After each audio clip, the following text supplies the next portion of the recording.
Ok, bonjour. La semaine passée, nous avons terminé avec WinDev. Bon, pas terminé. C'est pour dire que si vous avez encore des questions dessus, parce qu'on ne peut pas terminer une formation, ça c'est impossible. D'autant plus que peut-être il y a des petites choses, peut-être que je n'ai pas dit, hein, que lors de lors de votre projet de fin d'études, que ce soit bon. En passant, monsieur m'a dit qu'il ne peut pas être là. Son papa est souffrant, il est là chez lui. Donc aujourd'hui, il doit aller à l'hôpital. Oui. Donc on peut continuer. Donc c'est plutôt sa collègue et à une des sixième. Peut-être, je ne sais pas aussi si elle aussi les garde malade. Bon, c'est juste l'information que je devais vous donner. Alors, ce que nous allons faire ce matin, hein, c'est la création des web services. Le web service, c'est même quoi? C'est un micro-programme qui tourne côté serveur. Le web service ne tourne jamais côté client. C'est côté serveur. Là-bas, on n'a pas droit à voir l'IHM. Vous allez le voir. Dans les boutons, là, on ne connaît pas. Tout est métier. Raison pour laquelle je vous habituais déjà à la PO. Parce qu'on écrit des procédures là-bas. Lesquelles procédures ou lesquelles méthodes pardon, vont nous renvoyer des messages. Ces messages seront interprétés au niveau client. Donc, ce web service, ce module de web service est divisé en deux. Première partie, c'est la création du web service. C'est la première partie. Deuxième partie, que si on termine vite, on peut commencer, c'est la consommation de ce web service. Comment vous le consommez? Alors, sans toutefois tarder, on lance WebDev et nous allons le développer sous WebDev, avec WebDev 23. Ok. Patient que ça démarre. Ok, maintenant, on crée le projet. Vous voyez, au lieu de prendre site, parce que c'est là où ça coince souvent. Au lieu de prendre site, on prend web service. Maintenant, je mets le nom du web service. Généralement, j'aime toujours mettre WS ou dire web service parce que votre site peut avoir, enfin, votre dossier site peut avoir des sites même. Et ça peut vous embrouiller. Vous n'allez pas connaître, ça c'est le web service, ça c'est, quand vous préfixez vous-même en mettant WS, donc je peux dire WS Diplo Diaspo. Bon, on a passé il y a le temps à commenter, chacun peut résumer ce qu'il peut résumer. On va à suivant, voilà. Il y a les web services de type SOAP.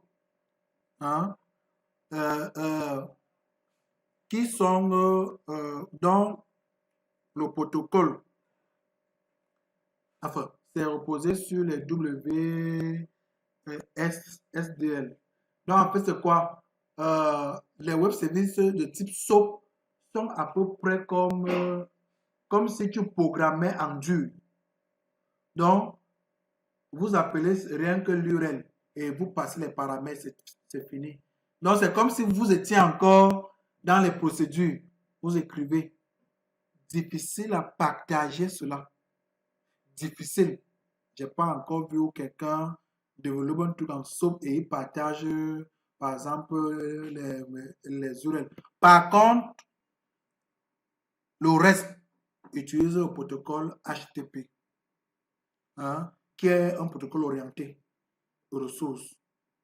Et c'est ça que moi je recommande. Ce sont les web services REST qu'on distribue. SOAP, je pense encore. C'est-à-dire, SOAP, c'est beaucoup plus, comment dirais-je, propriétaire. savez que nous, une règle, C'est reste. C'est reste.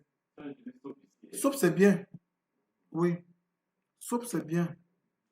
Mais en termes de flexibilité, c'est reste. Oui. Et si vous maîtrisez reste, non, vous serez à l'aise. Alors, on y va. Suivant. Bon, oui, on a déjà vu l'affaire ici plusieurs fois. Suivant maintenant, la charte. Bon, par défaut. OK. Vu que nous, on n'aura pas de fenêtre, moi, mettons aucune charte ambiante. Aucune, ça ne sert à rien. Voilà. Maintenant, c'est la même chose qu'on créait pour le site. Hein. Vous pouvez mettre les langues et tout, les dates, tout ce qui vous plaît. Hein. On va à suivant. Maintenant, là, je ne vais pas créer une base de données. Hein. Je vais l'importer. C'est ça, non? Puisque on utilise la même base. Je dis importer. Je vais à suivant. Il me dit utiliser l'analyse. Bon, comme je ne veux pas trop chercher les problèmes, je viens là. W, non, pas ça. C'est diaspora. Anna. Voilà. Voilà. Vous avez déjà importé, non? Importez ça dans le site Diplo Diaspora. Après, je vais à suivant. Et c'est fini. Je dis oui. Non, je ne veux pas créer ça. Donc, tout ce qu'il va vous proposer là, enlever. Il va vous proposer pas mal de choses. Vous le dites, annuler. On ne veut pas.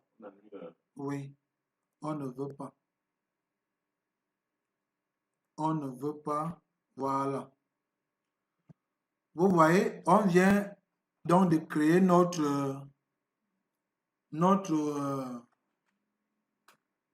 web service. Notre web service a été créé. Vous voyez, on a les mêmes tables. Rien n'a changé, non? On a les mêmes tables. Et ce que je vous disais, il n'admet pas, vraiment, pas de page. Pas de page. Même si vous créez, ça va être bizarre. Ça va avoir une couleur bizarre pour vous dire que vraiment ici, on n'est pas obligé d'utiliser ça. Voire on ne veut même pas utiliser ça. Tout ce qu'on va utiliser sont les classes et les requêtes avec des valeurs retour. Il y aura toujours des valeurs de retour. Donc, tu fermes. Tu fermes. Tout ce qu'il va demander là, tu fermes. Voilà, tu fermes. Oui, on va voir ça au fur et à mesure. Voilà. Donc, voilà un peu, grosso modo, la création du web service de type REST. Maintenant, dans la suite, donc, hein, nous allons générer nos classes M. OK.